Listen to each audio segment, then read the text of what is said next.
We all have those days. The alarm goes off, and instead of leaping out of bed, we hit snooze. Once, twice, maybe 5 times. We tell ourselves, I'll start tomorrow, but then tomorrow looks suspiciously like today. Here's the truth. Laziness isn't the real problem. The real problem is the story we've been telling ourselves. We say, I'm just not motivated. But motivation isn't some magical wind that blows in when it feels like it. Motivation is created by action. So here's the cure. Start before you feel ready. You don't need the perfect mood, the perfect plan, or the perfect moment. You just need a single step. 1 push-up, 1 email, 1 minute of work. That tiny movement changes your brain chemistry and tells your body, we're in motion now. The second part of the cure is connection. If you're trying to break free from laziness alone, you're making it harder than it needs to be. Surround yourself with people who are chasing their goals. Energy is contagious. Watch what happens when you spend time around doers. Your own feet will start moving. And finally, you have to stop negotiating with your excuses. Your mind will always find a softer pillow, a warmer blanket, a sweeter reason to delay. You have to become the kind of person who hears that inner voice and says, I hear you, but we're doing this anyway. Laziness doesn't disappear overnight. But the moment you start moving, you realize it never had the power. You did. So take the step. Even if it's small, even if it's messy, even if it's scary. The cure to laziness is not waiting for the feeling. It's deciding that your dreams are worth moving for, right now. We've all had those mornings, right? The alarm goes off, beep, beep, beep, and your first thought is not, yes, let's conquer the day. No, your first thought is, nope, not today. So you reach over, still half asleep, and smack that snooze button like it owes you money. And then, let's be honest, you do it again, and again. And it's not just mornings. Sometimes it's that thing you've been meaning to start for weeks. Maybe it's going to the gym, maybe it's finishing that project, maybe it's cleaning out the closet that's now more of a danger zone. You tell yourself, I'll start tomorrow, and you really mean it in the moment. But then tomorrow rolls around, and it's basically today wearing different clothes. And you start doing that mental negotiation. You know the one. Well, I'm kinda tired. It's been a long week. Maybe I should rest, so I'll have more energy later. But later turns into tomorrow, and tomorrow turns into next week. And before you know it, that thing you said you'd do, it's just sitting there, collecting dust, while you're scrolling through videos of people who are doing the thing. It's funny, and not so funny at the same time, because deep down, you know you're capable of more. But in that moment, under the blankets, in the comfy chair with a remote in hand, you feel like moving is the hardest thing in the world. So here's the thing. We keep calling it laziness, right? Like, I'm just lazy. I can't help it. I don't have that hustle in me. But if we're being real, that's not actually the root of the problem. Laziness is just the symptom, the surface. What's underneath is usually way more interesting. Sometimes it's not that you don't want to do the thing. It's that you're overwhelmed by how big it feels. You look at the whole mountain and think, there's no way I can climb that today, so I'll just not. Other times, it's fear.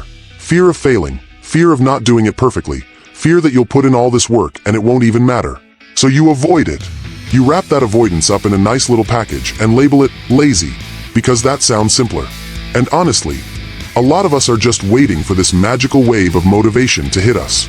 Like one morning we'll wake up, the clouds will part, music will play, and we'll suddenly feel unstoppable. But, and I hate to break it to you, that's not how motivation works.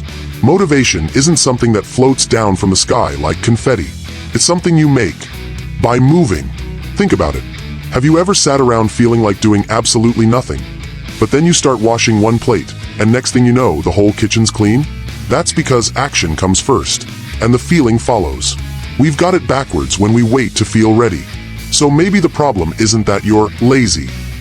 Maybe the problem is the story you've been telling yourself about needing to feel ready before you start. And once you see that, once you flip that little mental switch, you realize you don't have to wait anymore. Here's the part that trips most of us up. We think motivation comes first. Like, we're just sitting there waiting for this lightning bolt of inspiration to hit us. And then we'll finally get up and do the thing. But it's actually the other way around. Action comes first. Motivation comes after. I know, it sounds backwards. But think about it. When was the last time you were lying on the couch, feeling completely unmotivated, and then suddenly you thought, ah yes, I'm ready now. Probably never, right? What has happened is, you start doing something, even something small. And once you're in motion, your brain goes, oh, okay, we're doing this. Guess I better get on board. It's kinda like when you don't feel like working out. You drag yourself to the gym, telling yourself you'll just do 10 minutes. And then 10 minutes turns into 30, because once you start moving, it doesn't feel so impossible anymore. That's the magic. Motion creates momentum. And here's the thing, it doesn't even have to be a big, impressive action. Sometimes it's opening the document on your computer and typing one sentence. Sometimes it's putting on your workout shoes. Sometimes it's just standing up and stretching. It's like tricking your brain. You're saying, relax, we're not doing the whole thing right now. And then, before it realizes it, you're halfway through.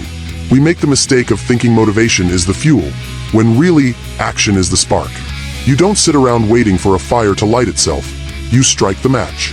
So stop waiting to feel ready. Stop waiting for the perfect conditions. Just start. Messy, slow, unprepared, it doesn't matter. Because once you start, the rest starts to follow. So, let's talk about something I call micro-starts. And honestly, it's exactly what it sounds like. Starting small. Like, ridiculously small. Because here's the thing. When you're stuck in that lazy, slow, heavy-feeling space, the thought of doing the whole thing can feel like climbing Everest in flip-flops. It's just not gonna happen. But one tiny little action. That feels doable. You know how sometimes you're like, I can't clean the whole kitchen right now.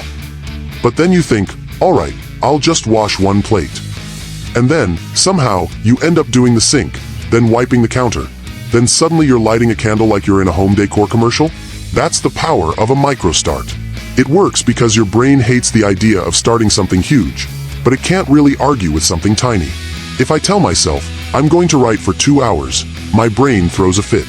But if I say, I'll just write for 2 minutes, my brain's like, alright, fine. And once I'm in it, I usually keep going, because the hardest part was just starting. And here's the sneaky truth.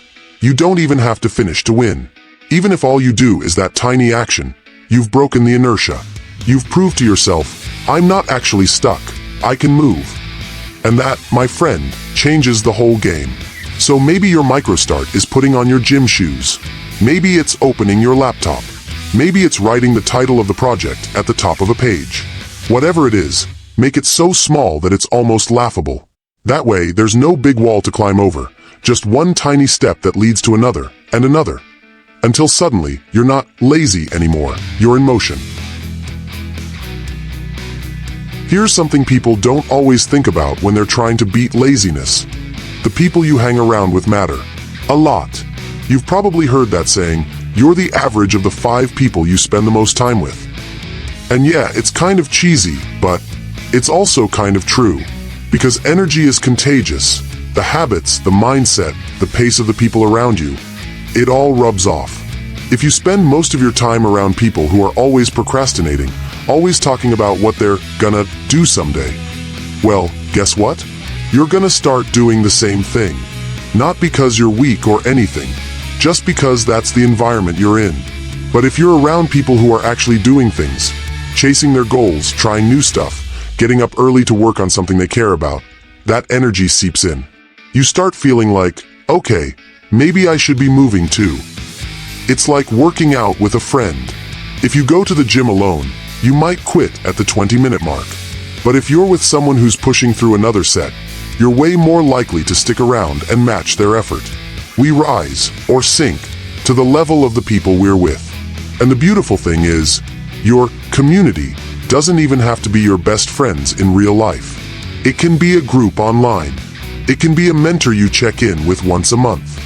It can even be the podcasts or videos you consume. You can surround yourself with driven, inspired people without even leaving your couch, and that's the kind of peer pressure that's actually good for you. So if you're feeling stuck, ask yourself, who's in my circle right now? Are they pulling me forward or holding me in place? And if the answer's not so great, that's okay. You can start building a new circle, one tiny connection at a time. Because when you're around people who are already moving, it's pretty hard to stay still.